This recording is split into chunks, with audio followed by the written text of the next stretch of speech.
আসসালামু আলাইকুম hello viewers ABS TechZone থেকে আপনাদের সবাইকে স্বাগতম জানাচ্ছি আমি আবু বকর সিদ্দিক আলিফ। আজকের ক্লাসে আমরা দেখব যে কিভাবে এমন একটা প্রোগ্রাম তৈরি করা যায় যেটার মাধ্যমে আমরা পজিটিভ এবং নেগেটিভ নাম্বার বের করতে পারি। তো চলুন এই জন্য আমরা চলে যাই আমাদের কোড ব্লকসে।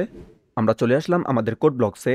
এখানে আমি সর্বপ্রথম ইউজারের কাছ থেকে নাম্বারটা নেওয়ার জন্য একটা ভেরিয়েবল নিচ্ছি নাম 1 নামক, যেটার ভিতরে ইউজার আমাদেরকে সংখ্যাটা দিবে এবং তারপর আমরা প্রিন্টএফ ফাংশন কল করতেছি এবং প্রিন্টএফের ভিতরে ইউজারকে বলে দিচ্ছি ইন্টার এ নাম্বার এবং সেই নাম্বারটা নেওয়ার জন্য আমরা স্ক্যানএফ ফাংশন কল করতেছি এবং স্ক্যানএফ ফাংশনের ভিতরে ফরম্যাট স্পেসিফায়ার %d কমা এম্বার সাইন এবং আমাদের নাম 1 ভেরিয়েবলটাকে রেখে দিচ্ছি।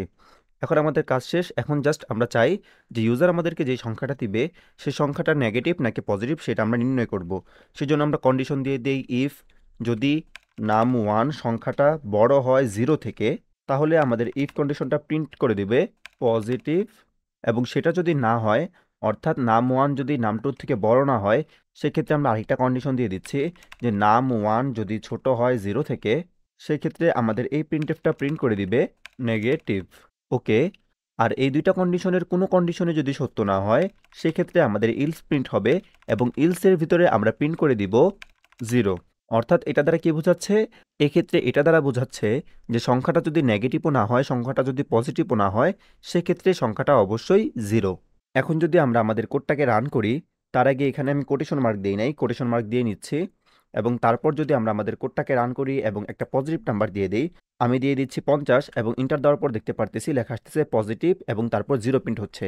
কারণ কি এখানে দুইটা ইফ একসাথে কাজ করতেছে, তাই একটা ইফকে আমরা করে দেব এলস ইফ। অর্থাৎ এখন এই দুইটা ইফের যে কোনো একটা ইফ কাজ করবে।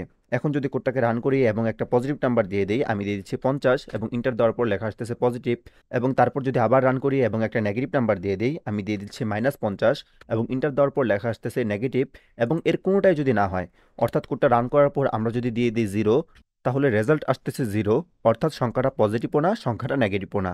এই কোডটা আপনারা সবাই করতে পারতেন আমি জানি, বাট গতকালকে যখন আমি আমার একটা স্টুডেন্টকে এই প্রোগ্রামটা করতে বলি, তখন সে এই প্রোগ্রামটা করার সময় একটা মিস্টেক রেখে দেয়। অর্থাৎ কোনো সংখ্যা যদি নেগেটিভও না হয় পজিটিভও না হয়, সেক্ষেত্রে যে সংখ্যাটা 0 প্রিন্ট করবে এই এরোটা সে তার প্রোগ্রামে রেখে দেয়। এবং আমি তার এই এরোটা সমাধান করতে যেয়ে মনে হলো যে বিষয়টা আপনাদেরকেও জানিয়ে দেওয়া দরকার, তাই ভিডিওটা মেক করলাম। সকলকে নেক্সট ক্লাস দেখার আমন্ত্রণ জানিয়ে আজকে এখানেই শেষ করছি। আল্লাহ হাফেজ।